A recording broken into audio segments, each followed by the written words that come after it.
आपका मेज़बान गज़नफ़र अली आपकी खिदमत में हाजिर हूँ। आप देखते हैं सिटी 22 न्यूज़। जी नाज़रीन, मैं इस वक्त सदर के इलाके सदर लॉन में मौजूद हूँ और इस वक्त आप मेरे पीछे देख सकते हैं, इस मौबे कौमी समाजी कौंसिल के चेयरमैन हसन फारूकी की जानिब से यहाँ पे सेमिनार का इनेकाद किया गया है, जो कि गुज़िश्ता रोज़ वफाकी बजट पेश किया गया है। इसी हवाले से हसन फारूकी ने एक वफाकी बजट के हवाले से यहाँ पे सेमिनार किया गया है, जिसमें कराची ग्रैंड अलायंस के असलम खान साहब, तहसीन साहब और दीगर मौजूद शख्सियत यहाँ पे मौजूद हैं। तो आइए इनसे बात करते हैं इस बजट के हवाले से।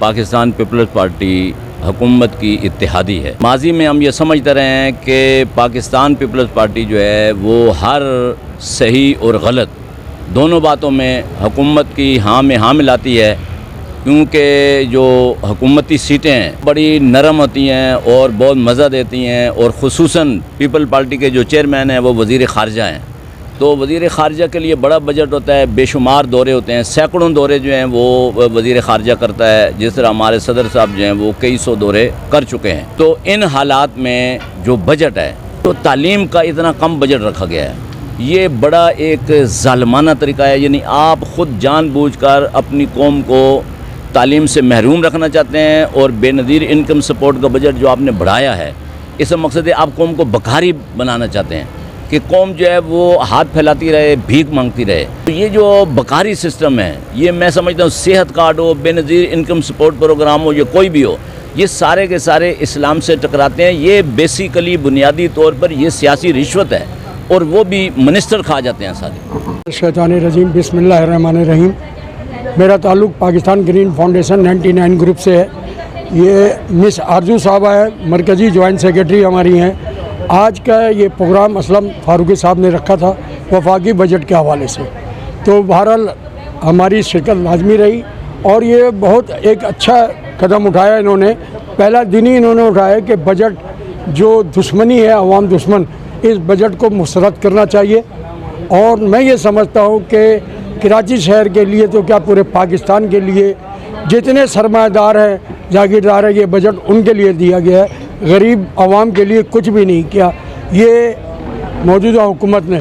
तो मैं ये समझता हूँ कि तमाम पार्टियाँ, चाहे वो MQM हो, पीपल्स पार्टी हो, ये मिलकर इस बजट को मुस्तरद करे और आवाम के साथ खड़े हो जाए।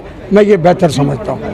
बिस्मिल्लाहिर्रहमानिर्रहीम। मेरा नाम ज़ैनब है, मैं लॉयर भी हूँ, ह्यूमन राइट्स में भी हैं। हम पार्टी के शोबे से भी ताल्लुक़ रखते हैं, लेकिन हम उनका नाम नहीं लेना चाहेंगे ताकि किसी को बुरा ना लगे। तो मैं बस इतना ही कहना चाहूँगी कि जो अभी बजट के हवाले से बात चल रही थी, हमारे काबिल भाई उन्होंने सेमिनार भी रखा, बहुत यानी कि साहब काफ़ी डिस्कशंस हुई है इस मैटर्स पे। तो ये बजट का जो सबसे बड़ा इम्पैक्ट पड़ता है हमारे पाकिस्तानियों में, गरीब तबके के लोगों पे पड़ता है। सबसे बड़ा रेशो है हमारा पेट्रोल, उसके अंदर अगर ये इन्होंने पैसे बढ़ाएं तो टैक्सेस के ऊपर जाता है। फिर उसके बाद इनने रोटी, कपड़ा, मकान और फिर दूसरे जिनके अपनी रेसिडेंस नहीं है उनके ऊपर क्या गुजरी, स्कूल फीसिस बहुत ज़रूरत से ज़्यादा, ग्रोसरी, राशन वगैरह सब पे ऊपर इम्पैक्ट पड़ता है। और फिर दूसरी बात ये कि काफ़ी लोग हैं जो इस वक्त इतनी बड़ी इनकम टेंसेस से गुजर रहे हैं कि ख्वाहिशें तो दूर की बात है, उनकी ज़रूरियात पूरी नहीं हो पा रही हैं। तो आवाम ने यही काफ़ी बातें हमारे पास आ रही हैं काफ़ी लोगों की कि हम इस बजट से खुश नहीं हैं। और हुक्मरान जो कि मैं यही मैसेज देना चाहूँगी, मैं नाम नहीं लेना चाहूँगी इन लोगों के, कोई भी पार्टीज़ वाले हों, कोई भी आई हैव स्पिरिचुअल पावर, मेरे को सारे पार्टीज़ वाले हैक करते हैं, बुलाते हैं, मेरा लिंक है उन लोगों से। तो मैं यही कहना चाहूँगी, आप लोग स्पेशल आसिफ अली जरदारी साहब की हुकूमत चल रही है इस वक्त, पीपल्स पार्टी की हमारी चल रही है, तो नून लीग भी है, उनकी जोड़ी है आपस में, शहबाज शरीफ, नवाज शरीफ और मरियम भाई जो भी हैं। तो आप लोगों को कभी रियलाइज़ नहीं होगा, बिकॉज आप लोग लैंड क्लोजर्स में उतरते हैं, आप लोग AC वाली गाड़ियों में जाते हैं, आपके बच्चों ने हाई स्कूलिंग्स में पढ़ा होता है, आप लोग आम के नौकर आपके आम काट के देते हैं।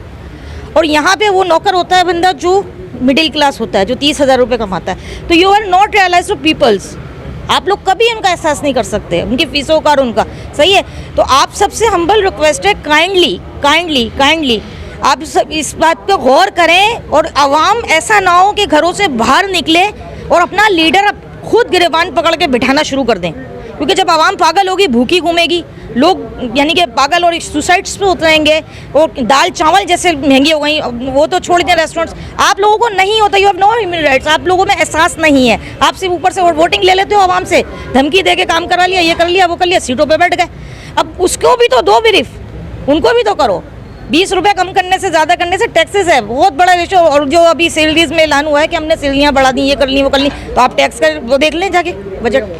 Thank you. मेरा पेट नहीं भरेगा, महंगाई का ये आलम है आज। ये रोजाना कहते हैं कि महंगाई कम हो गई, 39% से 11% पे आ गई, 22% पे आ गई, 21% पे आ गई। मेरे भाई मुझे तो कहीं भी महंगाई कम नहीं दिखाई दी, महंगाई तो बढ़ती चली जा रही है। कभी आपने देखा है कि पेट्रोल जब कम होता है तो कोई कीमत कम करता है? इस बजट का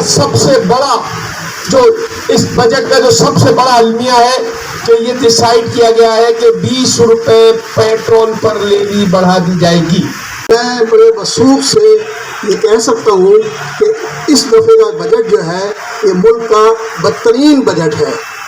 आप देखें इस बजट से कोई भी खुश नहीं है, ना तालिब इल्म खुश हैं, ना सहाफ़ी खुश हैं, ना हमारा रोज़मर्रा का काम करने वाले मजदूर खुश हैं, ना ताजिर खुश हैं।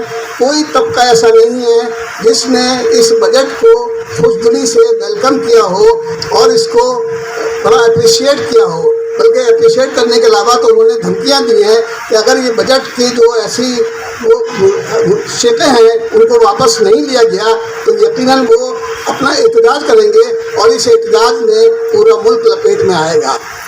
और एक अच्छी बात जैसे भी बताई गई है कि पीपल्स पार्टी और इत्तेहादी जमात है, उसने भी इस बजट से अदम इत्तेफाक किया है। तो मैं समझता हूँ ये अच्छी बात है, इत्तेहादी होना एक अलग चीज़ है। और मैं तवक्को करता हूँ कि हमारी MQM भी इस बजट से अदम इत्तेफाक करते हुए हुकूमत पर जोर देगी कि इस बजट की जो ऐसी जालिमाना शिकें हैं उनको फिलफौर वापस लिया जाए।